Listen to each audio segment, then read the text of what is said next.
I had to go all the way across the pond to get this bad boy. I keep hearing good things about it, so I'm excited to review it. But was it worth that travel? Only one way to find out. Let's go. Welcome back to Old Fashioned Ways. I'm Doc Martinez, and I'm going to review this Bombergers PFG Precision Fine Grain 2025. This looks like a nice dark one. Now, I never found one here. I had to go all the way to London to pick up this bad boy. So, was it worth that travel? Was it worth bringing all the way back with me? Well, we're about to find out. Poured some out, let it sit to the side. And as I'm doing that, let's talk a little bit about this bottle. It's Kentucky Straight Bourbon Whiskey, Bombergers, 100.2 proof, making that 50.1% ABV.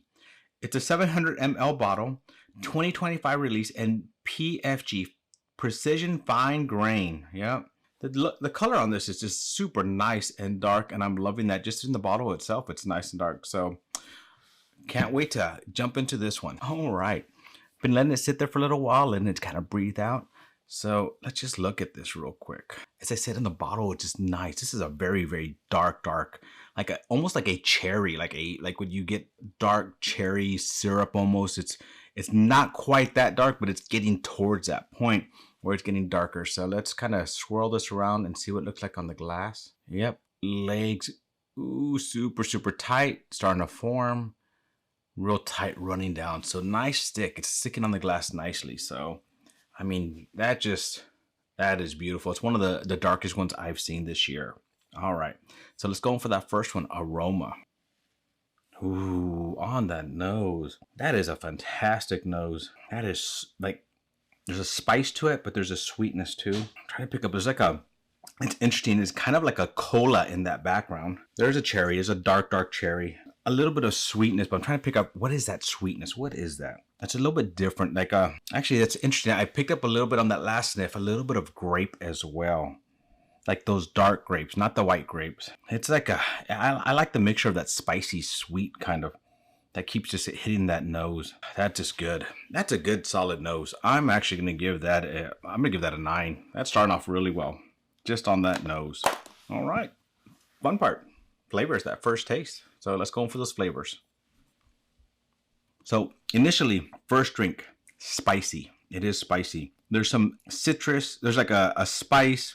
You get the spice, the baking spice notes, some cinnamon, some like a citrus peel. Now drying out. What is that? Like hard to describe that. It's like a nutty, a very roasted nut in the middle there. I went through a lot pretty quickly, so that was hard to kind of pick up that. I was expecting from the nose it to be sweeter on the tongue that first sip. So it did surprise me with the little bit of spice it has. The spice is not over spicy, but it was there. So for that initial, I'm actually gonna give that a 7. Complexity. Let's go for that complexity. And these second ones is always where you get a lot more of those flavors and able to just enjoy a little bit more. So I'm gonna take a little sip and just hold it in my mouth for a little bit. This one, as dark as it is dark. There is leather. There is like a dark cherry with a little bit of bitterness. You know, some cherries can be bitter, right? So it's a bitter cherry. Those spices are just there. They just hang out there. Cinnamon, clove. Then you get, you know, some of that, like there's a little bit of age statement. Is there an age statement on this? I don't know if there is. I don't think there is an age statement on this one. So this is constructed of fine oak that's been a minimum of 40 months aging. So that's one of the things with this. But I guess that's how you don't have an over tannic. I heard that if you age the oak more, it's not as tannic. But overall complexity on this, it does change. It does evolve. It does have a complexity on that mouth. So for that, I'm going to give that an 8.5. Mouthfeel. How does this sit on the tongue? How does this feel in the mouth? Let's go in for that. Still a little spicy up front. Usually after a few drinks, the spiciness starts going away. No, it still holds a spice. You still have that. On the tongue, tip of the mouth, mid palate, top, the roof of the mouth. It's there. It's a little spicy, a little tannicky. I prefer a little bit more sweetness over tannic, but it's not over tannicky. Ooh, there's that grape, like dark grapeness in the back, almost like a dried grape getting to a raisin in the background there. We'll talk about more on that on finish. For this mouthfeel, I like it, but I wish it was a little bit more buttery, a little bit more like softer, velvety on the tongue. So for that reason, I'm gonna give it a 7. Now finish. This finish has been going on and on and on. So let's go on for that sip. Every time I drink it, let it sit on that mouth, sit on that tongue. The spices are but it does have, it's not like, a lot of them go from spicy to super sweet, and they're not. This one's just spice, but then kind of mellows out. There is like I said, a roasted nut, dark cherry, some of that citrus in there, some of that like grape, almost like a raisin, not quite raisin, but a grape taste in there as well. Some, that cherry is kind of the way in the front there as well. But those baking spices just stay on the tongue. They just stay on there. And if I were actually drinking this and not knowing that this was a straight bourbon whiskey, I would actually think that this was maybe a rye, because how spicy it is and how long it stays on the tongue. Because a lot of times those ryes would just stay on there. I would think this is kind of almost a mixture of that. But it is a bourbon. The finish is long. It's a very, very long finish. And for that, I'm going to give that an 8. Would I buy again? Honestly, this is different and unique. And I like those different and unique. And is it because, they're saying that they got 40-month-old oak barrel grains and that's what they aged this in? That could be it. That could be why. I've heard of like how some places won't do a barrel that's not had the wood age for less than a year.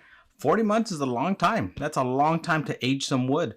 So you can see, I'm curious how old this is. There's no age statement on this, but it is dark. It is dark. And is it because that oak is aged so long? Did they pull out more of the wood, more of the flavors from it that much quicker?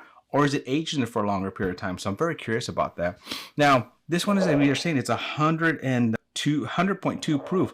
Honestly, this drinks, if I were to like 107 to 110 proof, it drinks a little bit hotter. And I would actually think it's a little bit hotter proof. I cannot remember MSRP on that, but I will link that. I'll put a right down here. But honestly, I wouldn't mind having an extra bottle on the shelf. I think this is one of those that you have some friends over who are whiskey drinkers, not a newbie. A newbie wouldn't enjoy this one, but a whiskey drinker to try something different and start something new, and even compare this to just regular Bomberger so they can see that difference. And I think it'd be one of those. You know what? Honestly, normally I like sweet with the cigar, but I can actually just picture myself sipping on this and having a cigar with it as well. So maybe I'll do that. If this next weekend is cool, I might do that. I might actually just sit out there and have a cigar with it. Be one interesting to try that with. So would I buy again? Yes. And I'm going to give that, if it's so hard to get, I have to give that a 6. All right. So my total for this is a 44 out of 60. Nice solid score for me. That's a good, solid drink again kind of score for me. So yeah, I like the difference on it. I like when you try that, something that's unique. And I think it's cool that they actually got barrels that were 40 months age before they ever used them. So very cool. Very cool. Anytime I do a review, I like to share. So if you want to have a chance at this, put in their PFG 40, hashtag PFG 40. We'll give some away sometime soon. All right, my friends, thank you for joining me on another journey down my whiskey rabbit hole. Till our next journey, my friends, cheers.